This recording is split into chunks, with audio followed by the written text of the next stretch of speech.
আসসালামু আলাইকুম ওয়া রাহমাতুল্লাহি ওয়া বারাকাতুহু। আশা করি আল্লাহ পাকের অশেষ রহমতে আপনারা সবাই অনেক অনেক বেশি ভালো আছেন।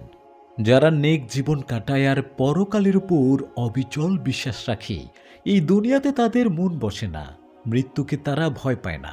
তারা জানে যে মৃত্যুর পরই রয়েছে অনাবিল শান্তি।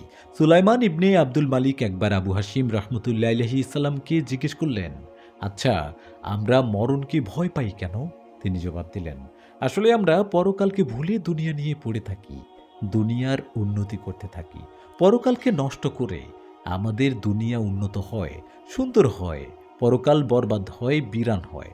তো কে উন্নত আর সুন্দরকে ছেড়ে অনাবাদ আর বিরান জায়গায় যেতে চায়? সৎ কাজ করে, সৎ কাজের দিকে মানুষকে ডেকে দুনিয়াতে দিনই পরিবেশ গড়ে তুলে আখিরাতকে আবাদ করে পরকালের শান্তির ব্যবস্থা করে মরতে ভয় কি? হুজুরে পাক সাল্লাল্লাহু আলাইহি সাল্লাম বলেন, মানুষ বেঁচে থাকতে প্রিয় জানে আসলে মৃত্যু ছিল তার জন্য মঙ্গল। রাসূল পাক সাল্লাল্লাহু আলাইহি সাল্লাম বলেন, একদিন একটা মাটি রং ভেড়া আনা হবে, বেহেশত ও দোজখের মাঝখানে একজন ঘোষণা দানকারী চিৎকার করে বলবে, হে জান্নাতীরা দেখো, বেহেশতীরা গলা বাড়িয়ে দেবেন, চিনতে পারছো তোমরা একে? হ্যাঁ, সবাই বলবে চিনতে পারছি। এটা কি? মৃত্যু। তারপর ফের সেই ঘোষণাকারী চিৎকার করে বলবে, হে দোজখীরা দেখো, জাহান্নামীরা গলা বাড়িয়ে দেখবে, চিনতে পারছো একে? হ্যাঁ। তারা বলবে, কি? মৃত্যু। তখন তাকে জবাই করে দেয়া হবে। ঘোষক বলবে, হে স্বর্গের বাসিন্দারা, চিরকাল থাকো এখানে, মৃত্যু আর নাই। হে নরকের অধিবাসীরা, চিরদিন পড়ে থাকো হেতায়, মৃত্যু আর নাই। আল্লাহ তাআলা কালামে পাকে বলেন, আমি মৃত্যুকে দিয়েছি তোমাদের জন্যে, আর তাতে আমি অপারগ নই। মানুষের জন্মের আগে 4টা বিষয় লিখতে আদেশ দেওয়া হয়েছিল। 1. কি করবে? 2. কি খাবে? 3. কতদিন বাঁচবে? 4. দুর্ভাগা না সৌভাগ্যবান। কাজেই যতদিন তার বেঁচে থাকার সময় নির্দিষ্ট হয়েছে, তারপর তাকে মরতেই হবে। মৃত্যু আসবেই। মৃত্যুর একটা নির্দিষ্ট চেহারা আছে, আকৃতি আছে, আছে প্রকৃতি। সে আল্লাহ তাআলার এক আশ্চর্য সৃষ্টি। মরণের সমস্ত প্রাণী দেখতে পায় সেই সময়, সেই তাকে মৃত্যুর কায়াকে। ভয়াল, ভয়ঙ্কর সে চিত্র, ভয়ঙ্কর সে মৈত্রী। এ রূপ দেখে চমকে যায় পাপী তাপী, মানুষ পশু সব। এর ভয়াল হাত যখন বুকের উপর পড়ে, তখন বেহুশ হয়ে যায় সৃষ্টি। চিৎকার করার সুযোগ থাকে না, পালানোর পথ নেই। বীভৎস, রক্তহিম করা তার আকার।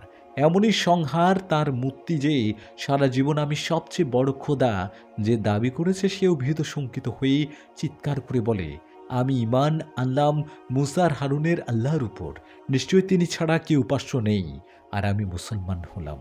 দুই জাহানের বাদশাহ দয়ার নবীজি সাল্লাল্লাহু আলাইহি সাল্লাম বলেন, মহান স্রষ্টা আল্লাহ তাআলা জাল্লা শানহু মৃত্যুকে সৃষ্টি করলেন, তাকে লুকিয়ে রাখলেন শত পর্দার ভেতর।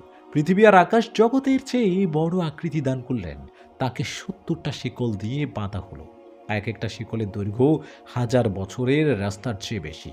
ফেরেশতারা তার পাশ দিয়ে আসা যাওয়া করত কখনো সখনো, কিন্তু মৃত্যুর অস্তিত্ব সম্পর্কে কিছুই জানত না। তৈরি হলো আদি মানুষ আদম আলাইহিস সালাম। এবার জীবের প্রাণ হরণ করার কাজের জন্য ডাকলেন আজরাইল আলাইহিস সালামকে। মৃত্যু আবার কি প্রভু? তিনি শুধালেন। মহাপরাক্রান্ত প্রভু আল্লাহ তাআলা রাব্বুল আলামিন তখন এক এক করে খুলে ফেললেন 100 পর্দা। তিনি ডাকলেন সব ফেরেশতাদের, তাদের বললেন, দেখো মৃত্যুকে। সব ফেরেশতারা সারি বেঁধে দাঁড়িয়ে গেল, দেখার জন্য তৈরি। এবার মৃত্যুর উদ্দেশ্যে বজ্র নির্ঘোষে বললেন, মৃত্যু, তোমার সব কটা মাখা ফেলে উড়ে বেড়াও এদের উপর, সব কটা পাখা মেলে উড়ে বেড়াও এদের উপর, সব চোখ খোলো, এদের দিকে তাকাও। মহান আল্লাহর হুকুম মতো মৃত্যু মেলে দিল পাখা, উড়তে শুরু করলো। মাথার উপর চোখ খুলল, দৃষ্টি ফেলল ফেরেশতাদের উপর। ভয়াবহ চিৎকার দিয়ে জ্ঞানহারা হলো সব ফেরেশতারা। ভয়ঙ্কর সেই মূর্তি দেখে 1000 বছর পর ফিরল তাদের চেতনা। তারপর আল্লাহ আজরাইলকে ডাকলেন, বললেন, প্রাণীদের জীবন নেয়ার দায়িত্ব তোমাকে দিলাম। আজরাইল পরম অনুনয়ে ভেঙে বলল, হে মহান প্রভু আল্লাহ তাআলা, এটা আমার পক্ষে সম্ভবপর নয়, কারণ সে তো আমার চেয়ে অনেক ক্ষমতাধর, সুবিশাল। তখন আল্লাহ তাআলা আজরাইল আলাইহিস সালামকে মৃত্যুর চেয়ে শক্তিশালী করে দিলেন। তো ভাই, মৃত্যুর এমনই সংহার, মূর্তি যে আজরাইল আলাইহিস সালাম তাকে দেখে হাজার বছর বেহুশ হয়ে পড়েছিলেন। রাসূলুল্লাহ সাল্লাল্লাহু আলাইহি সাল্লাম বলেছেন, সুখকে ধ্বংস করে এমন জিনিসকে অনেকবার মনে করো। সাহাবা রাদিয়াল্লাহু তাআলা আনহু বললেন, সেটা কি? রাসূল সাল্লাল্লাহু আলাইহি সাল্লাম বললেন, মৃত্যু, মৃত্যু এবং মৃত্যু। অবিশ্বাসীদের উদ্দেশ্যে আল্লাহ তাআলা বলেন, তারপর যখন প্রাণ কণ্ঠার কাছে এসে পৌঁছায়, তখন কেন তোমরা তাকে ফিরাও না? তোমরা শুধু চেয়েই থাকো, আর আমি তোমাদের তার চেয়ে বেশি কাছে থাকি, কিন্তু তোমরা তা দেখতে পাও না। তাহলে কেন তোমরা তাকে ফেরাও না? যদি ক্ষমতা থেকে থাকে, অন্য জায়গায় বলেন, আর সে জানবে, নিশ্চয়ই এই সেই যাবার বেলা, তখন তো সেই যাতনার উপর যাতনায় অস্থির। সব মহিমা আল্লাহর, যিনি তৈরি করেছেন যাবতীয় সৃষ্টিকে জোড়ায় জোড়ায়। তার মাঝে কিছু সম্পর্কে তোমরা জানো আর কিছু জানো না, যেমন চন্দ্র সূর্য, রাত দিন, আধার আলো, নদ নদী, নরনারী। ঠিক তেমনি দু ধরনের মানুষ, ভালো মন্দ, নেককার বদকার, পুণ্যবান পাপিষ্ঠ। মৃত্যু দু ধরনের, খারাপ আর ভালো। হযরত ইবনে জুরাইজ রাদিয়াল্লাহু তাআলা আনহু বলেন, হুজুর পাক সাল্লাল্লাহু আলাইহি সাল্লাম একদিন আম্মাজান আয়েশা রাদিয়াল্লাহু তাআলা আনহুকে বললেন, ইমানদার ব্যক্তির যখন মৃত্যুর সময় চলে আসে, তখন ফেরেশতারা তাকে বলে, তুমি না হয় দুনিয়াতে থাকো।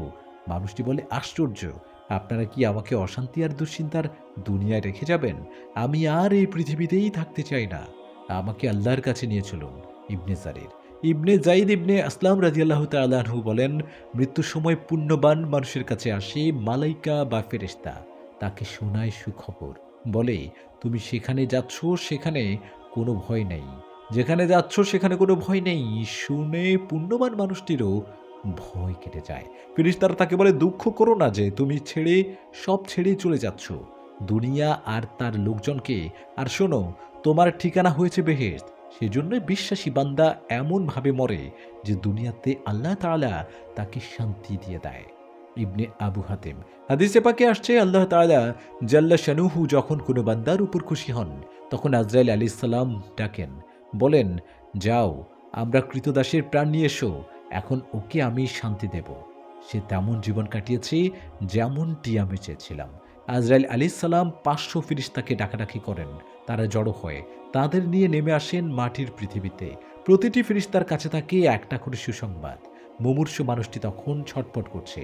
এক একজন ফেরেশতা তার সামনে আসে, তাকে শোনায় সুসংবাদ, নতুন নতুন। সে অবাক, বিহ্বল, আনন্দিত, ব্যাকুল, অস্থির। সে তাড়াতাড়ি দুনিয়া থেকে চলে আসতে চায়। এক একজনের সুখবর শুনে সে আনন্দে অধীর হয়ে পড়ে। একজন ফেরেশতা যা শোনায়, অন্যজন তা শোনায় না। সে নতুন একটা সংবাদ শোনায়। ফেরেশতারা নিয়ে এসেছে রাইহান ফুলের ডাল, জাফরানের শিকড়। ফেরেশতারা দুটো কাতার করে দাঁড়িয়ে যায় দুপাশে। ওদিকে আধার জগতের হোতা আর নেতাদের ওঠে না বিশ্বাস। ইবলিস মাথায় হাত দিয়ে বসে পড়ে, কাঁদতে থাকে চিৎকার দিয়ে। তার শিষ্য চেলাবেলারা দিশেহারা হয়ে পড়ে, ছুটোছুটি শুরু করে। পরে তাদের সর্দারের পায়ের কাছে আছড়ে পড়ে। তারা বলে, প্রভু, এ কি হলো? শয়তান বলে, দেখতে পাচ্ছ না হতভাগারা, কি কাজ করছো তোমরা? কোথায় মরে পড়েছিলে? তারা বলে, হে আমাদের নেতা, চেষ্টার কোনো ত্রুটি করিনি। বারবার তাকে ধোঁকা দেওয়ার চেষ্টা করেছি, নানান লোভ দেখিয়েছি, নানান কৌশলে চেয়েছি তাকে পথহারা করতে, কিন্তু আশ্চর্য, আমাদের সব কষ্ট আর চেষ্টাকে সে বুড়ো আঙ্গুল দেখিয়েছে, ধূলিসাৎ করে দিয়েছে আমাদের পরিকল্পনা। তাকে দিয়ে পারিনি কোনো পাপ কর্ম করাতে। সে সুকৌশলে মহান আল্লাহ তাআলার দয়ায় পাশ কেটে চলে গেছে। সে বেঁচে গেছে প্রভু। হযরত বারা ইবনে আজিজ রাদিয়াল্লাহু তাআলা আনহু বলেন, একদিন আমরা কজন হুজুর পাক সাল্লাল্লাহু আলাইহি সাল্লামের সাথে এক কবরস্থানে গেলাম একজন আনসারীকে দাফনের জন্য। ওখানে গিয়ে দেখি এখনো কবর তৈরি হয়নি। হুজুর পাক সাল্লাল্লাহু আলাইহি সাল্লাম গম্ভীর, বিষণ্ণ, চিন্তাচ্ছন্ন এক জায়গায় গিয়ে বসে পড়লেন। তার চারপাশে আমরা বসলাম। গাঢ় নীরবতা, নামলই চুপ। এমন অবস্থা যে মাথার উপর একটা পাখি বসলে বুঝবে না আমরা জড় না প্রাণ। রাসূল পাক সাল্লাল্লাহু আলাইহি সাল্লামের হাতে রয়েছে একটা কাঠের টুকরো। সেটা দিয়ে তিনি আপন মনে মাটি খুঁড়ছেন। খানিক পরেই তিনি মাথা তুলে বললেন, হে আমার সাথীরা, তোমরা আল্লাহর দরবারে কবর আযাব থেকে মুক্তি চাও। এই কথাটা তিনি 2 বার কি 3 বার উচ্চারণ করলেন। পরে বললেন, শোনো আমার সাথীরা, মুমিন বান্দার মৃত্যুর সময় হলে আসমান থেকে ফেরেশতা তার কাছে আসে। সূর্যের মতো ঝলমলে তাদের চেহারা। তাদের সাথে এনেছে বেহেশতি কাফন, জান্নাতি সুগন্ধি। মুমূর্ষু মানুষটির যত দূর চোখ যায় ততদূর পর্যন্ত তারা বসে পড়ে সুশৃঙ্খলভাবে। এবার আসেন আজরাইল আলাইহিস সালাম, তিনি মুমূর্ষু লোকটির মাথার কাছে বসে পড়েন, বলেন, হে পবিত্র আত্মা, আল্লাহ তাআলার ক্ষমতার সন্তুষ্টির দিকে বেরিয়ে এসো। এ কথা শুনে দ্বিধা না করে আত্মা বের হয়ে আসে, যেমন পানির পেয়ালা থেকে বেরিয়ে আসে পানির ফোঁটা। আজরাইল আলাইহিস সালাম হাতে নিয়ে নেন আত্মাটিকে। পলকে অনেক দূর পর্যন্ত বসে থাকা ফেরেশতারা তার থেকে আত্মাটি নিয়ে নেয়, খুশবু দেয়, কাফনে জড়িয়ে নেয় ছোট আকাশ পানে। হযরত ইব্রাহিম মালিক রাদিয়াল্লাহু তাআলা আনহু বলেন, হুজুরে পাক সাল্লাল্লাহু আলাইহি সাল্লাম বলেছেন, আজরাইল আলাইহিস সালাম যখন আল্লাহর প্রিয় বান্দাদের কাছে আসে তখন তাকে সালাম জানায়, বলে, তোমার উপর শান্তি হোক, হে আল্লাহর বন্ধু, ওঠো। সেই আবাসের দিকে থাকে তুমি আবাদ করেছ। হযরত তামিম দারি রাদিয়াল্লাহু তাআলা আনহু বলেন, আল্লাহ তাআলা মৃত্যুর ফেরেশতাকে ডেকে বলেন, যাও আমার অমুক বন্ধুর কাছে, তার আত্মা নিয়ে এসো। আমি খুশি আর দুঃখ দুই অবস্থায় তাকে পরীক্ষা করেছি। সে আমার মনের মতো জীবন যাপন করেছে, সফল কাম হয়েছে। এখন আমি চাই তাকে নিয়ে এসো, সে মুক্তি পাক দুনিয়ার কষ্ট আর ক্লেশ থেকে। আজরাইল আলাইহিস সালাম তখন 500 ফেরেশতা নিয়ে নেমে আসে। প্রতিটি ফেরেশতার হাতেই রাইহানের ফুলদানি থাকে। প্রতিটি ফুলদানিতে 20 রঙের ফুল থাকে, প্রতিটি রঙের আলাদা খুশবু। একটা সাদা রঙের রুমালে মেশকের মনোমুগ্ধকর সুগন্ধি ছড়ায়। সাদা রুমালটা মুমূর্ষু মানুষটার থুতনির নিচে রাখে ফেরেশতা। ঠিক তখনই খুলে যায় জান্নাতের দরজা। সে অবাক হয়ে দেখতে থাকে, শিশুরা কান্নাকাটি করে। মা তখন নানা জিনিসের লোক দেখায়, বাচ্চা থেমে যায়।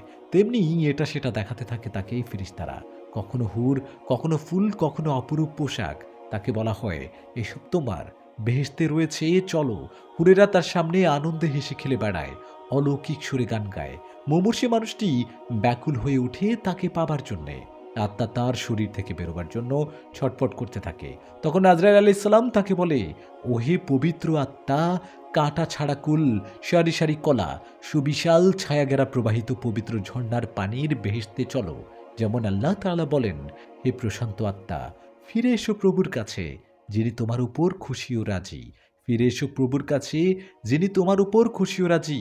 তারপর ঢুকে পড়ো হে বান্দা বেহেশতে। প্রশান্ত পূর্ণতার উপর মহান স্রষ্টা খুশি, রাজি। তারা আয়াসে প্রবেশ করবে জান্নাতে। পবিত্র ইঞ্জিলে এই কথা রয়েছে বারবার। গীতা সংহিতাতে লেখা আছে, সদা প্রভুর চোখে তার সাধুদের মৃত্যু মহামূল্যবান। হুজুর সাল্লাল্লাহু আলাইহি সাল্লাম বলেন, শিশু যেমন মায়ের গর্ভ থেকে বের হয়ে আসে, পবিত্র মানুষেরা তেমনি দুনিয়া থেকে বের হয়। আজরাইল আলাইহিস সালাম আল্লাহর দরবারে নিজের মর্যাদা বাড়ানোর জন্য সেই পবিত্র আত্মার সাথে খুব কোমল ব্যবহার করে থাকে, যেমন মাতার শিশুর সাথে করে থাকে। তারপর সেই রূহ এমনভাবে শরীর থেকে বের হয় যেমন আটা থেকে পশম বের হয়। আত্মা বের হবার পর সব ফেরেশতা তাকে সালাম করে, বেহেশতে প্রবেশ করার সুসংবাদ দেয়। আল্লাহ তাআলা বলেন, ওই সব পবিত্র নৈকট্যপ্রাপ্ত আত্মাদের সুসংবাদ দেয় ফেরেশতারা। শরীর থেকে রূহ বিদায়ের সময় বলে, আল্লাহ তোমাকে ভালো প্রতিদান দিক। তুমি ইবাদত করতে তাড়াতাড়ি আর অলসতা করতে, পাপ করতে। তুমি নিজেও শাস্তি থেকে বেঁচেছ, আমাকেও মুক্তি দিয়েছ, তোমাকে ধন্যবাদ। শরীর তাকে একই কথা বলে। তার মৃত্যুতে পৃথিবী কাঁদে। ওই অংশ, সেখানে সে ইবাদত করত, আমল উপরে যেত। তার মৃত্যুতে আকাশ কাঁদে। ওই অংশ যেখান দিয়ে তার রিজিক আসত, আমল যেত। অন্য এক হাদিসে আসছে, মুমিনের রূহ সংহার করার সময় আজরাইল আলাইহিস সালাম তার হাত মুমূর্ষু মানুষটির বুকে রাখেন। তার আগেই পূর্ণতা বলে, আল্লাহর হুকুম ছাড়া তুমি আমাকে নিতে পারবে না, তোমাকে তো চিনি না। আজরাইল আলাইহিস সালাম বলবেন, আমি তো আল্লাহর আদেশে এসেছি। তখন আত্মা বলবে, আল্লাহ যখন আমাকে সৃষ্টি করে শরীরে প্রবেশ করার নির্দেশ দিয়েছিলেন, তখন তো তোমাকে দেখিনি, এখন কোথা থেকে এলে? আজরাইল আলাইহিস সালাম থতমত খেয়ে যান। তিনি ফিরে যাবেন আল্লাহ রাব্বুল আলামিনের দরবারে। আল্লাহ তাআলা বলেন, ঠিকই বলেছে আমার বান্দা, তুমি বেহেশতে যাও, আমার নাম খোদাই করা একটা ফলক এনে তার সামনে রাখো। আজরাইল আলাইহিস সালাম বিসমিল্লাহির রহমানির রহিম লেখা একটা ফলক আনবেন, আত্মা বের হয়ে আসবে। রাসূলে মকবুল সাল্লাল্লাহু আলাইহি সাল্লাম আরো বলেন, আজরাইল আলাইহিস সালাম মুমিন বান্দার মুখের দিকে এগুলো মুখ বলে, হে আজরাইল, আর এগিয়েও না, কারণ সে আমাকে দিয়ে সারাক্ষণ আল্লাহ তাআলার গুণগান করেছে। এভাবে মৃত্যুদূত যেদিকে যায় বাধা পায়। হাত, পা, নাক, কান, চোখ সবাই একই কথা বলে। হতোদ্যম হয়ে আজরাইল আলাইহিস সালাম এসব আল্লাহ তাআলাকে বলেন। আল্লাহ সুবহানাহু ওয়া তাআলা বলেন, তুমি তোমার হাতের তালুতে আমার নাম লিখে বান্দার চোখের সামনে ধরো। হাতের তালুতেই আল্লাহর নাম থেকে সেই পবিত্র আত্মা আকুল আর ব্যাকুল হয়ে শরীর ছেড়ে পাগলের মতো বেরিয়ে আসবে। সে তখন ভুলে গেছে মৃত্যু যন্ত্রণা, কষ্ট। মৃত মানুষটির গোসলের সময় 500 ফেরেশতা অংশ নেয়। কাফন পরানোর আগেই তাকে কাফন পরিয়ে দেয়, জান্নাত থেকে আনা খুশবু ছড়িয়ে দেয়। তারপর তার বাসার দরজা থেকে কবর পর্যন্ত ফেরেশতারা কাতারবন্দি হয়ে দাঁড়িয়ে যায়, দোয়া পড়ে, আস্তাগফার করে। অদূরে থেকে শয়তান সবই দেখে। সে কাঁদতে শুরু করে, চিৎকার দিয়ে। কান্নার ধমকে তার হাড় ভেঙে যায়। সে তার নিজের দলের সঙ্গী শিষ্যদের ডাকে ধমক দেয়, তিরস্কার করে, ধিক্কার দেয়, বলে তোদের সর্বনাশ হোক। এই মানুষটা বেঁচে গেলে কি করে? সাঙ্গ পাঙ্করা বলে মানুষটা নিষ্পাপ ছিল। এবার আজরাইল আলাইহিস সালাম সেই রূহকে নিয়ে আসমানে যান। হযরত জিবরাইল আমিন 70,000 ফেরেশতা নিয়ে তাকে স্বাগতম জানান। রূহ আরশ পর্যন্ত পৌঁছে যায়, সিজদায় পড়ে যায়। আল্লাহ পাক বলেন, আমার বান্দার আত্মাকে সারি সারি কলা গাছ আর কাঁটা ছাড়া কুল গাছের সুবিশাল ছায়ায় নিয়ে যাও। হযরত সুলাইমান ইবনে সুরাদ রাদিয়াল্লাহু তাআলা আনহু বলেন, রাসূলুল্লাহ সাল্লাল্লাহু আলাইহি সাল্লাম বলেছেন, পেটের অসুখে যে মারা যায় তার কবরের আযাব হবে না। আহমদ তিরমিজি। হযরত আনাস ইবনে মালিক রাদিয়াল্লাহু তাআলা আনহু বলেন, রমজান মাসে মৃত্যুবরণকারীর কবর আযাব উঠিয়ে নেওয়া হয়। বাইহাকি। হযরত আবু হুরায়রা রাদিয়াল্লাহু তাআলা আনহু বলেছেন, রাসূল পাক সাল্লাল্লাহু আলাইহি সাল্লাম বলেন, যে লোক রোগের শোকে মারা যায় সে শহীদ হয়ে মরল। বা এই কথা বলেছেন যে তাকে কবর আযাব থেকে রক্ষা করা হবে। সকাল সাঁঝ তার জন্যে বেহেশত থেকে খাবার আসতে থাকবে। মিশকাত। হযরত মিকায়াত ইবনে মাকি কারিব রাদিয়াল্লাহু তাআলা আনহু বলেন, রাসূলুল্লাহ সাল্লাল্লাহু আলাইহি সাল্লাম বলেছেন, আল্লাহ তাআলা শহীদকে 6টি পুরস্কার দান করবেন। 1. তাকে ক্ষমা করে দেওয়া হয় যখনই তার রক্তের প্রথম ফোঁটা মাটিতে পড়ে। 2. কবরের ভয়াবহ আযাব তাকে ছুঁতে পারে না। 3. কিয়ামতের দিনের ভয়াবহ ভয় থেকে সে থাকবে নিরাপদ। 4. একটা মুকুট পরানো হবে তার মাথায়, সম্মানিত মুকুট। তাতে থাকবে অসংখ্য ইয়াকুত পাথর। তার একটার মূল্য সমগ্র দুনিয়ার ভেতর যা কিছু আছে তার চেয়ে বেশি। 5. বড় বড় সুন্দর চোখের হুর দেয়া হবে তাকে। 6. তার আত্মীয়দের মাঝ থেকে 70 জনকে বেহেশত দেয়া হবে। তিরমিজি, ইবনে মাজাহ। হযরত মাশরুক রাহমাতুল্লাহ আলাইহি বলেন, আমরা একদিন হযরত আব্দুল্লাহ ইবনে মাসউদ রাদিয়াল্লাহু তাআলা আনহুর কাছে এই আয়াতটির ব্যাখ্যা জানতে চাইলাম। যারা আল্লাহর পথে প্রাণ দেয় তাদের তোমরা মৃত বলো না, তারা বেঁচে আছে। তারা জীবিকা পায় পরম প্রভুর কাছ থেকে। উত্তরে তিনি বললেন, আমরা একদিন রাসূল পাক সাল্লাল্লাহু আলাইহি সাল্লামের কাছ থেকে ব্যাখ্যা জিজ্ঞেস করেছিলাম এই আয়াতটির। তিনি বললেন, শহীদদের আত্মাগুলোকে সবুজ রঙের পাখির মতো করে রাখা যায়। আল্লাহ তাআলা আরশের নিচে তাদের জন্য সজ্জিত করেছেন আলোক মালা দিয়ে। বেহেশতে তারা ইচ্ছে মতো ঘোরাফেরা করে, তারপর ফিরে আসে সেই আরশমালার নিচে। আল্লাহ তাআলা তাদের জিজ্ঞেস করেন, তোমরা আমার কাছে কিছু চাও কি? তারা জবাব দেয়, মাবুদ, এর চেয়ে বেশি কি চাইবো? আল্লাহ তাআলা 3 বার এই প্রশ্ন করেন, 3 বার একই উত্তর দেয়। তখন শহীদরা বুঝতে পারে কিছু না চাওয়া পর্যন্ত আল্লাহ তাআলা এইভাবে প্রশ্ন করতেই থাকবেন। তখন তারা বলবে, হে আল্লাহ, আমাদের দেহে ফের প্রাণ দাও, আবার আমরা তোমার জন্য যুদ্ধ করে শহীদ হই।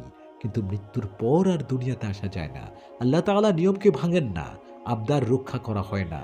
হাদিস শরীফে এসেছে, পাপিষ্ট লোকের মৃত্যুর সময় এলে আল্লাহ তাআলা জাল্লা জালালুহু আম্মান আওয়ালুহু আজরাইল আলাইহিস সালামকে ডাকেন, আদেশ দেন, যাও আমার দুশমনের কাছে, তার আত্মা বের করে আনো। আমি দুনিয়াতে তাকে যাবতীয় সুখের সামগ্রী দিয়েছি, তবু সে পাপের কাছ থেকে ফিরে নাই। আজ তাকে শাস্তি দিব। আজরাইল আলাইহিস সালাম তার ভয়ানক মূর্তি ধারণ করে 12টি ভয়ের চোখ নিয়ে বিকট রূপে সে আসে। তার হাতে থাকে জাহান্নামের আগুনে তৈরি কাঁটা ভরা লোহার মুগুর। সাথে রয়েছে 500 ফেরেশতা, তাদের রুদ্র মূর্তি, হাতে প্রজ্বলিত আগুনের চাবুক আর তামার জ্বলন্ত টুকরো, আগুনের ফুলকি। আজরাইল আলাইহিস সালাম এসেই তাকে কাঁটা ভরা চাবুক দিয়ে পেটাতে থাকে। মুমূর্ষে মানুষটির শিরা উপশিরায় কাঁটাগুলো ঢুকে যায়। বাকি ফেরেশতারা তার মুখে আর পাছায় চাবুক মারতে থাকে। লোকটি বেহুশ হয়ে যায়। তারা তার রূহকে আঙ্গুলের মাথা থেকে টেনে পায়ের গোড়ালি পর্যন্ত আনে। এবার পেটাতে থাকে। তারপর গোড়ালি থেকে হাঁটু, সেখান থেকে জায়গায় জায়গায় বন্ধ করে দেয়। পিটাতে থাকে। এবার ফেরেশতারা সেই জ্বলন্ত তামার টুকরা আর আগুনের অঙ্গারগুলো তার থুতনির নিচে রাখে। আজরাইল আলাইহিস সালাম বলেন, হে অভিশপ্ত আত্মা, বের হও, দোজখের দিকে চলো। আত্মা শরীর ছেড়ে বের হয়ে আসে। সে শরীরের উদ্দেশ্যে বলবে, আল্লাহ তাআলা তোমাকে শাস্তি দান করুক, তুমি আমাকে দিয়ে অনেক অন্যায় কাজ করেছো, ইবাদতে তুমি ছিলে অলস উদাসীন, তুমি নিজেও ধ্বংস হয়েছো আর আমাকেও শেষ করে দিয়েছো। শরীরে উল্টো একই অভিযোগ করবে আত্মার বিরুদ্ধে। জমিনের ওই অংশ তাকে অভিশাপ দেয় যেখানে সে গুনাহের কাজ করত। ওদিকে শয়তানের সাথীরা দৌড়ে যায় তার কাছে, খুশির খবর শোনায়, অমুকের পুত্র অমুকের জাহান্নামে পৌঁছে দিয়েছি। ইবলিশ বিগলিত হয়, নতুন কাজে ঝাঁপিয়ে পড়ার জন্য নির্দেশ দেয়। বলা হয় মৃত্যু কষ্টে পাপিষ্ঠের পিপাসা পায়, সৎসাগরে পানি এনে দিলেও তার তৃষ্ণা মেটে না। আর মৃত্যুর কষ্ট সত্যি এসে যাবে, এই সেই সত্য যা থেকে তোমরা পালিয়ে বেড়াতে। আল্লাহ তাআলা আরও বলেন, যদি তোমরা দেখতে যখন ফেরেশতারা অবিশ্বাসীদের প্রাণ কেড়ে নেয়, তারা মুখে আর পিঠে আঘাত করতে থাকে, এখন প্রজ্বলিত শাস্তির মজা দেখে নাও, চেদে নাও। হযরত মুসা আলাইহিস সালামের সময় এক লোক তার নিজের ধনী চাচাকে হত্যা করল। নিহত লোকটির পরিবারের লোক এসে এই অভিযোগ হযরত মুসা আলাইহিস সালামের কাছে করলেন। হযরত মুসা আলাইহিস সালাম সব শুনলেন। বললেন, যাও একটা গরু জবাই করো, তার একটা গোশতের টুকরো নাও, সেটা দিয়ে আঘাত করো মরা মানুষটাকে, তখন দেখো কি হয়। আত্মীয়রা তাই করল। আর আশ্চর্য, গোশতের টুকরো দিয়ে আঘাত করার সাথে সাথে মৃত লোকটি প্রাণ ফিরে পেল। সে বলে দিল হত্যাকারীর নাম। আল্লাহ তাআলা বলেন, তোমরা একজন মানুষকে হত্যা করে তা নিয়ে বিরোধ করছিলে, তোমরা তা গোপন করেছিলে, আমি তা প্রকাশ করে দিলাম। আমি বললাম তার একটা টুকরো দিয়ে আঘাত করো তাকে। এমনি করেই আল্লাহ মৃতকে প্রাণ দেন আর নির্দেশনাগুলো দেখান, যাতে তোমরা বুঝতে পারো। এভাবেই মৃত্যুর পর কবর শুরু হবে আরেক জীবন। হাদিসে এসেছে, হুজুরে পাক সাল্লাল্লাহু আলাইহি সাল্লাম বলেছেন, যদি জানতে মরণের পর কি দেখবে, তাহলে কখনো পেট পুরে খেতে পারতে না, আরামের জন্য ঘরে যেতে না, বরং একটা উঁচু জায়গায় বসে বুক চাপড়েই কাঁদতে। পবিত্র ইনজিলে সুলাইমান আলাইহিস সালামের উপদেশ দিচ্ছেন এভাবে, আমি দেখলাম নিজে পুণ্য কাজে আনন্দ করা ছাড়া মানুষের আর কোথাও কোনো কল্যাণ নেই, আর এটাই তার পাওনা। মানুষের মরণের পর যা ঘটবে, কে তাকে এনে তা দেখাবে। বোঝা যায় কবরের জীবন সম্পর্কে সব ধর্মগ্রন্থেই বলা হয়েছে। গীতা সংহিতার ১১৬ পৃষ্ঠার ৩, ৪, ৫, ৬ ও ৭ নম্বর শ্লোকে তার কথা রয়েছে। তিন মৃত্যুর রশি আমাকে ঘিরে দিল, পাতালের কষ্ট আমাকে পেয়ে বসল, আমি ভয়ানক সংকট আর দুঃখে পড়লাম। হযরত যায়েদ বিন সাবিত রাদিয়াল্লাহু তাআলা আনহু বলেন, রাসূল পাক সাল্লাল্লাহু আলাইহি সাল্লাম একবার নাজ্জার গোত্রের একটা পাঁচিল ঘেরা বাগানে খচ্চরের পিঠের উপরে বসেছিলেন। আমরাও তার সাথে ছিলাম। হঠাৎ খচ্চরটা লাফিয়ে উঠল আর হুজুরে পাক সাল্লাল্লাহু আলাইহি সাল্লামকে মাটিতে ফেলে দেবার উপক্রম করল। দেখা গেল বাগানটিতে ৫ কি ৬টি কবর রয়েছে। তখন রাসূলুল্লাহ সাল্লাল্লাহু আলাইহি সাল্লাম বললেন, এই কবরবাসীদের তোমরা কে চেনো? একজন বলল, আমি চিনি হুজুর। হুজুর বললেন, এরা কবে মরেছে? সে বলল, শিরকের জামানায়। এরা মরেছে শিরকের জামানায়। হুজুর পাক সাল্লাল্লাহু আলাইহি সাল্লাম বিষণ্ণ হলেন। তারপর বললেন, এই মানবজাতি কবরে পরীক্ষার মধ্যে পড়ে, তোমরা ভয়ে দাফন করা ছেড়ে দেবে, নইলে আমি দোয়া করতাম যেন তিনি তোমাদের কবর আযাব শোনায়, যেমন আমি শুনছি। হযরত আবু সাঈদ খুদরি রাদিয়াল্লাহু তাআলা আনহু বলেন, অবিশ্বাসীর জন্য কবরের ৯৯টি সাপ পাঠানো হয়, যারা কিয়ামত পর্যন্ত ধ্বংসন করতে থাকে। যদি সে সব সাপ একটা নিঃশ্বাস ফেলে, তাহলে দুনিয়াতে কোনো সবুজ ঘাস জন্মাবে না। হযরত আব্দুল্লাহ ইবনে সালাম রাদিয়াল্লাহু তাআলা আনহু বলেন, একবার আমি রাসূল পাক সাল্লাল্লাহু আলাইহি সাল্লামকে জিজ্ঞেস করলাম, মুনকার নাকিরের আগে কোনো ফেরেশতা কবরে আসে কি? রাসূলুল্লাহ সাল্লাল্লাহু আলাইহি সাল্লাম বলেন, ইবনে সালাম, সূর্যের মতো ঝলমলে একজন ফেরেশতা আসে, তার নাম রুমান। সে মৃত মানুষটিকে জাগায় আর বলে, তোমার গুনার সওয়াব লিখে দাও। তখন মৃত মানুষটি অবাক হয়ে বলবে, আমি কি দিয়ে লিখব? কাগজ কলম তো কিছুই নেই। ফেরেশতাটি বলবে, আঙ্গুলকে কলম, মুখকে দোয়া, তার থুতুকে কাল হিসেবে ব্যবহার করো। মানুষটি বলবে, কাগজ কোথায়? ফেরেশতা কাফনের খানিকটা ছিঁড়ে ফেলবে, এতে লেখো। তখন বান্দা তার সওয়াবগুলো লিখে দিবে। তারপর পাপের কথা লেখার সময় থমকে যাবে। ফেরেশতা ধমক দেবে, বলবে, ওরে দুরাচার, দুনিয়াতে গুনাহ করতে শরম করে নাই, আর আজ আমার সামনে লিখতে লজ্জা হচ্ছে। একথা বলে তাকে মারতে উদ্যত হবে। মানুষটি বলবে, আমাকে মারবেন না, আমি সব লিখে দিচ্ছি। এবার ফেরেশতা বলবে, আমল নামায় মোহর রেখে দাও। সে বলবে, তেমন কোনো কিছু তো আমার কাছে নেই। ফেরেশতা বলবে, তোমার নখ দিয়ে এই কাজ শেষ করো। সে তাই করবে। তখন ফেরেশতা সেটা তার গলায় ঝুলিয়ে দেবেন, তারপর চলে যাবে। কিয়ামত পর্যন্ত আমল নামাটি তার গলায় থাকবে। রাসূল পাক সাল্লাল্লাহু আলাইহি সাল্লাম বলেন, পুণ্যাত্মা শরীর থেকে আলাদা হওয়ার পর ফেরেশতারা সেটা নিয়ে উপরের দিকে যায়। তখন একদল ফেরেশতার সাথে দেখা হয়ে যায়। তারা বলে, এটা কোন পবিত্র আত্মা?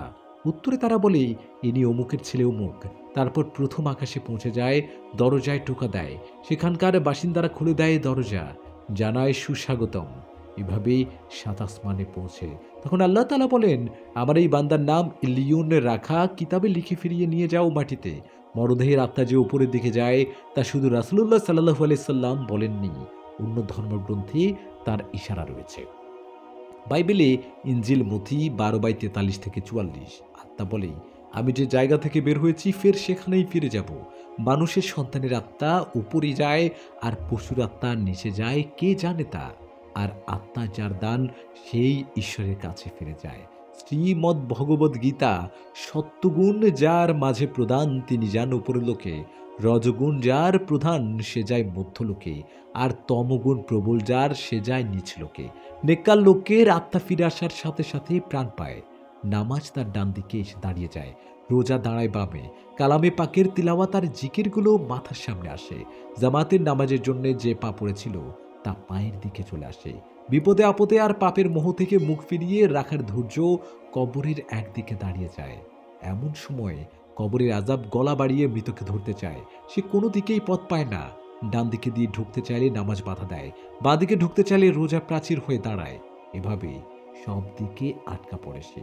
সবাই বলে, শপথ আল্লাহ তাআলার, এই মানুষটা দুনিয়াতে অনেক কষ্ট করেছেন, এখন একটু আরাম করতে দাও। আযাবার পথ খুঁজে পায় না। এভাবে আল্লাহর নেক বান্দাকে চারদিক থেকে তার ইবাদত ঘিরে রাখে। একসময় আযাব ব্যর্থ হয়, ফিরে যায়। তখন ধৈর্য বলে, যদি কোনো ইবাদতে খুদ দেখা দিত তখন আমি তাকে বাধা দিতাম। আল্লাহর শুকরিয়া আদায় করছি, সবাই মিলে প্রতিরোধ করেছ সফলতার সাথে। আল্লাহ চান তো আমলনামা ওজন দেবার সময় পাল্লার ধারে কাজে আসবে। এবার আসে দুজন ফেরেশতা, তাদের চোখে বিদ্যুৎ চমকাচ্ছে, বজ্রপাতের মতো আওয়াজ, গরুর সিংহের মতো তাদের দাঁত, মুখের নিঃশ্বাস থেকে আগুনের হালকা বেরোচ্ছে, মাথার চুল পা পর্যন্ত নেমেছে। দু কাঁধের দূরত্ব কয়েকদিনের পথ, দয়া মায়া মমতা তার ধারে কাছেও নেই। এরা মুনকার নাকির। তাদের একজনের হাতে রয়েছে লোহার হাতুড়ি, ভয়ানক ভারী, সুবিশাল, এতই বড় যে গোটা সৃষ্টির সব মানুষ আর জিন একসাথে মিলে সেই হাতুড়িকে তুলতে পারে না। দুনিয়ার সবাই মিলে, জিন মিলে, মানুষ মিলে, সবাই মিলে। তারা এসে মৃতকে বলে, ওঠো, বসে পড়ো। হঠাৎ সে বসে পড়ে, তার কাফনের কাপড় মাথা থেকে কোমর পর্যন্ত খুলে যায়। মুনকার নাকির প্রশ্ন করে, মান রাব্বুকা, তোমার প্রতিপালক কে? ওয়া মা দীনুকা, তোমার ধর্ম কি? ওয়া মান নবিয়ুকা, তোমার নবী কে? মৃত উত্তর দেয়, আমার প্রতিপালক আল্লাহ তাআলা জাল্লা শানুহু, আমার ধর্ম ইসলাম, আমার নবী শ্রেষ্ঠ নবী, শেষ নবী মুহাম্মাদুর রাসূলুল্লাহ সাল্লাল্লাহু আলাইহি ওয়াসাল্লাম। রাসূলুল্লাহ সাল্লাল্লাহু আলাইহি সাল্লাম বলেছেন, তখন আসমান থেকে বজ্র নির্ঘোষ আওয়াজ ভেসে আসে, আমার কৃতদাস ঠিক উত্তর দিয়েছে, তার জন্য বেহেশতের বিছানা বিছিয়ে দাও, তাকে বেহেশতি পোশাক পরিয়ে দাও, আর বেহেশতের একটা দরজা খুলে দাও। তাই করা হয়। মাথার দিকে দরজা খুলে যায়, তখন স্বর্গ থেকে ভেসে আসে খুশবু, মন জুড়ানো হওয়া, আর কবরটি চওড়া হতে থাকে, যত দূর তার দৃষ্টি যায় তত দূর পর্যন্ত। মিশকাত। অন্য জায়গায় বলা হচ্ছে, ফেরেশতারা বলবে, পায়ের দিকে দেখুন। পায়ের দিকে একটা দরজা খুলে যায়, সেখানে জ্বলছে আগুনের লেলিহান শিখা, জাহান্নাম। দোজকের শাস্তির অবস্থা দেখবে মৃত। ফেরেশতারা বলবে, ভয় নেই, হে আল্লাহর বন্ধু, আপনি এর থেকে মুক্তি পেয়েছেন। অবর্ণনীয় খুশিতে ভরে যাবে তার মন। এবার বেহেশতের দিক থেকে ৭৭টা দরজা খুলে দেওয়া হবে, কিয়ামত পর্যন্ত এমন চলবে।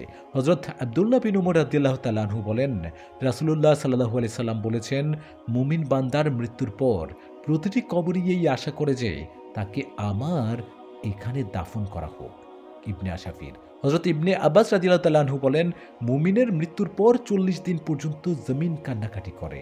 রাসূলুল্লাহ সাল্লাল্লাহু আলাইহি সাল্লাম একদিন হযরত ওমর রাদিয়াল্লাহু তাআলা আনহুকে বলেন, ওমর, তোমার কি অবস্থা হবে যে যখন তোমাকে কবরে মাটি চাপা দিয়ে চলে আসবে, তারপর পরীক্ষা নেয়ার জন্য তোমার কাছে দুজন ফেরেশতা আসবে, যাদের আওয়াজ হবে মেঘের গর্জনের মতো, চোখ হবে দৃষ্টি শক্তি কেড়ে নিয়ে বিদ্যুতের মতো। তারা এসে তোমাকে ধমক দিয়ে কথা বলবে।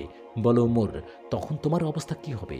হযরত উমর রাদিয়াল্লাহু তাআলা আনহু বলবেন, হে আল্লাহর রাসূল, তখন কি আমার জ্ঞান ঠিক থাকবে?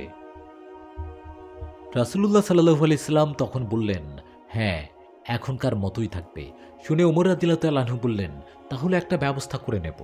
বৎকারের দেহ যখন কবরে রাখা হয় তখন দুপাশের মাটি এত চেপে আসে যে তার পাঁজরের হাড়গুলো একে অন্যের মাঝে ঢুকে যায়। দুটো কালসাপ হাজির হয়। তারা একজন পায়ের দিক থেকে, অন্যজন নাক থেকে দংশন করা শুরু করে। সবল মারতে মারতেই মাঝখানে এসে হাজির হয়। এবার আসে মুনকার নাকির, ভয়াল মূর্তি তাদের। তারা জিজ্ঞেস করে, তোমার প্রতিপালক কে? অবিশ্বাসী অবাক, ভীত সন্ত্রস্ত হয়ে বলে, হায় হায়, আমি যে কিছুই জানি না। তারা জিজ্ঞেস করে, তোমার ধর্ম কি? অবিশ্বাসী চিৎকার করে বলে, আমি কিছু জানি না, কিছু জানি না। তারা ফের জিজ্ঞেস করে, তোমার নবীকে? সে বলে, আমি কিছু জানি না, আমি কিছু জানি না। প্রচণ্ড বেগে নেমে আসে সেই মুগুর, যা সব জিন আর মানুষ তুলতে পারে না। সেই আঘাতে চারপাশে ছড়িয়ে পড়ে আগুনের ফুলকি। সে মরে না। তাকে বলা হয়, উপরের দিকে দেখো। সে দেখে বেহেশতের বাগান, তার সৌন্দর্য। খোদার দুশ্মন, গর্জে ওঠে ফেরেশতারা, আল্লাহ তাআলার হুকুম মেনে এলেই এই হতো তোর ঠিকানা। দয়ার নবী, জগতের মুক্তিদাতা, দু জাহানের বাদশাহ, সরওয়ারে কাইনাত মুহাম্মদুর রাসূলুল্লাহ সাল্লাল্লাহু আলাইহি সাল্লাম বলেন, শপথ ওই মহান স্রষ্টার যার হাতে আমার প্রাণ। ওই অবিশ্বাসী তখন এত বেশি দুঃখ পাবে যা আর সে কখনো পায়নি। তারপর তার পায়ের নিচ দিয়ে খুলে দেয়া হবে দোজখের দরজা। বলা হবে, এই হলো তোর ঠিকানা, অবাধ্যতার শাস্তি। এবার জাহান্নামের ৭৭টা দরজা খুলে দেওয়া হবে। নরক থেকে আসবে ধোঁয়া, আগুন আর লু হাওয়া। ইমাম আবু ইয়াজিদ কুরতুবী রাহমাতুল্লাহি আলাইহি তার লেখা এই বই তাজকিরায় লিখেছেন, নবী রাসূল ও পয়গম্বরদের মৃত্যু হচ্ছে এতটুকু যে এর মাধ্যমে তাদেরকে শুধু আমাদের দৃষ্টি থেকে আড়াল করে নেওয়া হয়েছে। আমাদের কাছে তারা হচ্ছে ফেরেশতাদের মতো। ফেরেশতারা জীবিত থাকার পরও আমরা তাদের দেখি না, তেমনি নবী রাসূলগণও। ইমাম বাইহাকী রাহমাতুল্লাহি আলাইহি বলেন, নবী আলাইহিসসালাতু ওয়াসসালামের আত্মা নিয়ে ফিরিয়ে দেওয়া হয়েছে। তা শহীদদের মতো তারাও জীবিত। হযরত আনাস রাদিয়াল্লাহু তাআলা আনহু বলেন, মুহাম্মাদুর রাসূলুল্লাহ সাল্লাল্লাহু আলাইহি সাল্লাম বলেন, সব নবী জীবিত, নিজ নিজ কবরে তারা নামাজ আদায় করছেন। আবু ইয়ালা সে আব্দুল হক মুহাদ্দিস দেহলভী রাহমাতুল্লাহি আলাইহি মিশকাতের শরে আশিয়াতুল লুমআত কিতাবে লিখেছেন, সব নবী আলাইহিস সালাম মৃত্যুর পর জীবিত থাকার ব্যাপারে কারো কোনো সন্দেহ নাই। সবার একই মত। আর এটা আধ্যাত্মিক নয়, জাগতিক, ঠিক দুনিয়ার মতো।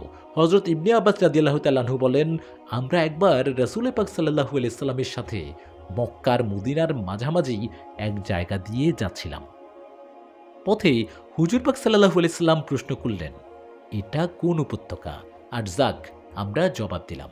তিনি সাল্লাল্লাহু আলাইহি সাল্লাম বললেন, আমি এখন হযরত মুসা নবী আলাইহিস সালামের কে দেখতে পাচ্ছি। ওয়াসসালামকে দেখছি? বাহ, অসাধারণ। এ কথা বলে তিনি তার গায়ের রং আর মাথার চুলের বর্ণনা দিয়ে বললেন, আমি দেখতে পাচ্ছি যে তিনি এখন দু কানে দু আঙ্গুল ঢুকিয়ে আল্লাহর নাম নিচ্ছেন উঁচু আওয়াজে, আর এই উপত্যকা পার হচ্ছেন। হযরত ইবনে আব্বাস রাদিয়াল্লাহু তাআলা আনহু বলেন, আমরা আরো খানিকটা এগিয়েই আরো একটা উপত্যকা দেখতে পেলাম। আল্লাহর হাবিব সাল্লাল্লাহু আলাইহি সাল্লাম জিজ্ঞেস করলেন, এটা কোন উপত্যকা? আমরা বললাম, হারসা। হুজুর পাক সাল্লাল্লাহু আলাইহি সাল্লাম বললেন, আমি হযরত ইউনুস আলাইহিস সালামকে দেখতে পাচ্ছি। তিনি একটা লাল রং উটের পিঠে বসে আল্লাহর নাম উঁচু স্বরে পড়ছেন আর পথ পেরুচ্ছেন। তার গায়ে পশমের জুব্বা, হাতে গাছের ছাল দিয়ে তৈরি উটের লাগাম। আম্বিয়া আলাইহিস সালাতু ওয়াস সালামের গণমৃত্যুর পর হজ পালন করেন। তাদের দেখা যায়। রাসূল পাক সাল্লাল্লাহু আলাইহি সাল্লাম বলেছেন, আমি হযরত মুসা, ঈসা আর ইব্রাহিম আলাইহিস সালাতু ওয়াস সালামদের দাঁড়িয়ে নামাজ পড়তে দেখেছি। এর মাঝে নামাজের সময় হয়ে গেল, আমি তাদের ইমামতি করলাম। ইমাম মালিক রাহমাতুল্লাহি আলাইহি বলেন, হযরত আমর ইবনে জামহ ও হযরত আব্দুল্লাহ ইবনে আমর রাদিয়াল্লাহু তাআলা আনহুদের কবর বন্যার তোড়ে ভেঙে গিয়েছিল। তার দুজন হচ্ছেন আনসারী সাহাবী, উহুদের যুদ্ধে শহীদ হন। দুজনকে একই কবরে রাখা হয়েছিল। অন্য জায়গায় নেবার সময় কবর খোঁড়া হলো। দেখা গেল যে তাদের দেহেও একটু বদলায়নি। মনে হচ্ছে গতকাল তারা মারা গেলেন। ঘটনাটি ছিল তাদের শহীদ হবার ৪৬ বছর পর আমির মুয়াবিয়া রাদিয়াল্লাহু তাআলা আনহুর শাসনকালে। তিনি পবিত্র মদিনায় খাল খোঁড়া শুরু করেছিলেন। উহুদের কবরস্থানেও এর আওতায় পড়ে হযরত মুয়াবিয়া রাদিয়াল্লাহু তাআলা আনহু যার যার আত্মীয়দের লাশ অন্য কোথাও সরিয়ে নেওয়ার নির্দেশ দিলেন। কবরগুলো খোঁড়া হলো। সবকটি লাশ সজীব, অক্ষত, কোনো কিছু বদলায়নি। খোঁড়ার সময় হযরত আমির হামজা রাদিয়াল্লাহু তাআলা আনহুর পা মুবারাকে কোদালের ঘা লাগলো সাথে সাথে। ফিনকি দিয়ে বেরিয়ে এলো রক্ত, তাজা। উহুদের লড়াই শেষ হয়েছে এর ৫০ বছর আগে। বাগদাদ থেকে ৪০ মাইল দূরে সালমান পার্ক। পুরো শহর আগের নাম ছিল মাদাইন, একটা কবরস্থান। হযরত সালমান ফারসি রাদিয়াল্লাহু তাআলা আনহু কবরে রয়েছে এখানে। তার পাশে রয়েছে আরও দুজন সাহাবীর কবর, হুযায়ফাতুল ইয়েমেনি আর হযরত জাবির বিন আব্দুল্লাহ। শহর থেকে পোয়া মাইল দূরে তাদের কবর। জায়গাটা অনাবাদি। 1932 সাল, রাত গভীর। স্বপ্ন দেখছেন ইরাকের বাদশাহ প্রথম ফয়সাল। হুযায়ফাতুল ইয়ামিনী রাদিয়াল্লাহু তাআলা আনহু নিজের পরিচয় দিয়ে বলছেন, আমাদের দুজনকে দজলা নদী থেকে দূরে কোথাও দাফন করো। আমার কবরে পানি ঢুকেছে, জাবিরের কবরের সাথে সাথে হয়ে গেছে। ঘুম একদম ভয়ঙ্কর ব্যাপার। ঘুম ভেঙে গেল বাদশার। সারাদিন নানা রাজকর্মের মাঝে ভুলে গেলেন স্বপ্নটির কথা। আবার এলো রাত। এবার বাদশাহ নয়, স্বপ্ন দেখছেন ইরাকের মুফতি আজম সাহাবাই রাদিয়াল্লাহু তাআলা আনহু এ কথাও বললেন যে গত দুরাত ধরে তিনি বাদশাকে জানাচ্ছেন, কিন্তু তিনি কোথাও গুরুত্ব কোনোভাবেই দিচ্ছেন না। ঘুম ভেঙে গেল মুফতি সাহেবের। তিনি অস্থির। বড়তে দেশের প্রধানমন্ত্রী নুরুস সাইদ পাশাকে সাথে নিয়ে তিনি বাদশার সাথে দেখা করলেন, স্বপ্নের কথা জানালেন। বাদশাহ বললেন তিনি 2 দিন ধরে এমন স্বপ্ন দেখছেন। তারপর বাদশাহ বললেন, মুফতি সাহেব আপনি ফতোয়া দেবেন কবর খোলার ব্যাপারে? মুফতি সাহেব বললেন হ্যাঁ। বাদশাহ বললেন সেক্ষেত্রে কবর সারাতেই আমার কোনো আপত্তি নেই। ফতোয়া দিলেন মুফতি সাহেব। বিশেষ অবস্থার প্রেক্ষিতে খবরের কাগজে ফতোয়ার শাহী ফরমান ছাপা হলো। পবিত্র ঈদুল আজহার দিন জোহরের পর কবর খুলে অন্য জায়গায় সরানো হবে। বিদ্যুৎ বেগে গোটা দুনিয়ায় ছড়িয়ে পড়ল এই খবর। আল্লাহ পাকের অপার মহিমা। এ সময় সারা দুনিয়ার ধর্মপ্রাণ মুসলমানরা পবিত্র হজ পালন করতে মক্কা ও মদিনায় এক হয়েছেন।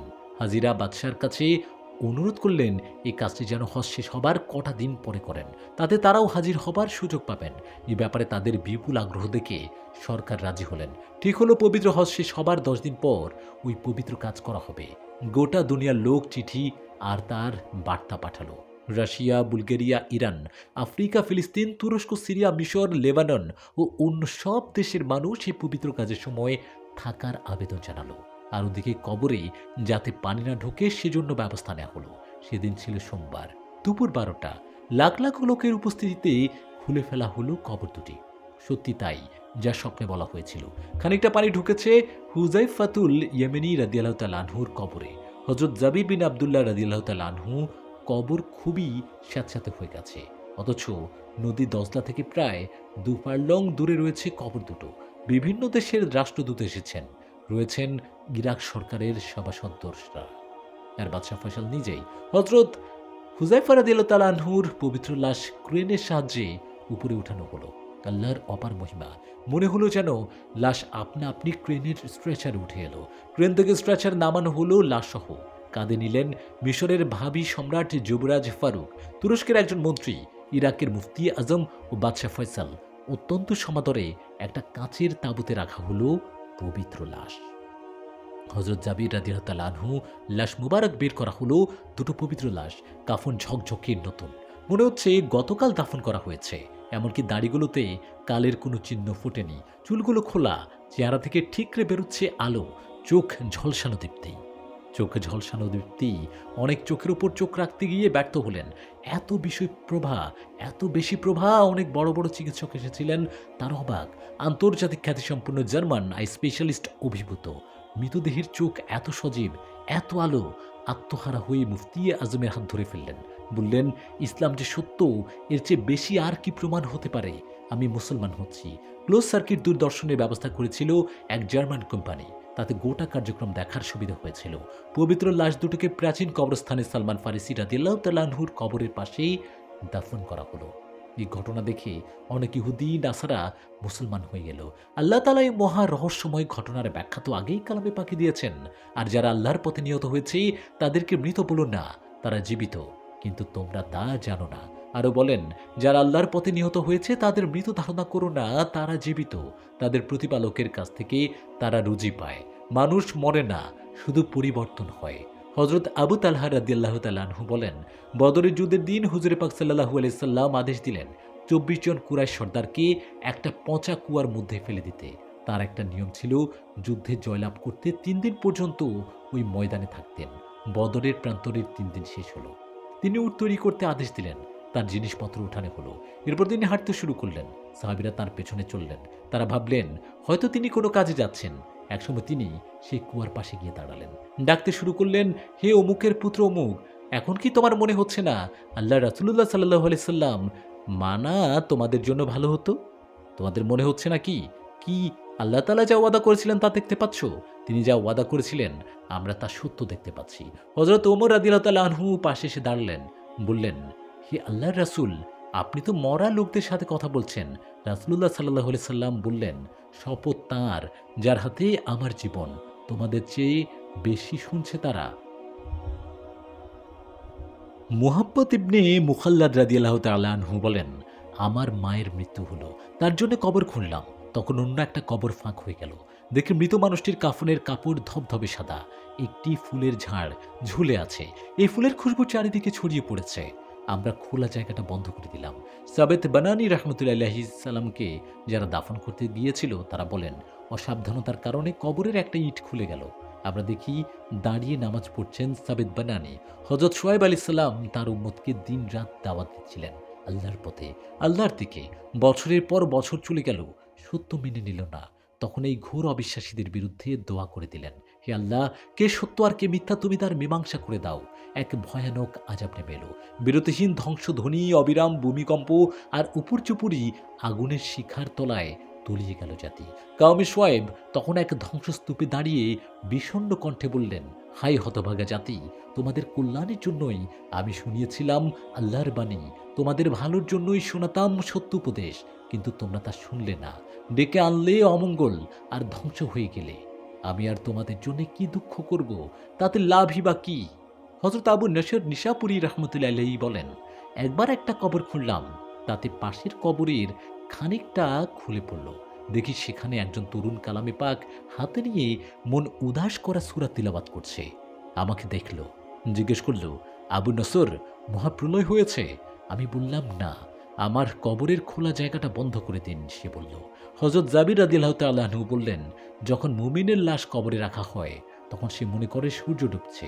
সে ধড়মড় করে উঠে বসে, বলে, আমাকে ছাড়ো, আমি নামাজ পড়ব। প্রিয় দর্শক শ্রোতা, আজকে এই পর্যন্তই। পরবর্তী ভিডিও দেখার জন্য আমন্ত্রণ রইল। আর আপনি যদি আমাদের চ্যানেলে নতুন হয়ে থাকেন তাহলে সাবস্ক্রাইব করবেন এবং অবশ্যই কমেন্টে জানাবেন আপনার মতামত। ভালো থাকুন, সুস্থ থাকুন। আজকের মতো বিদায় নিচ্ছি। আসসালামু আলাইকুম।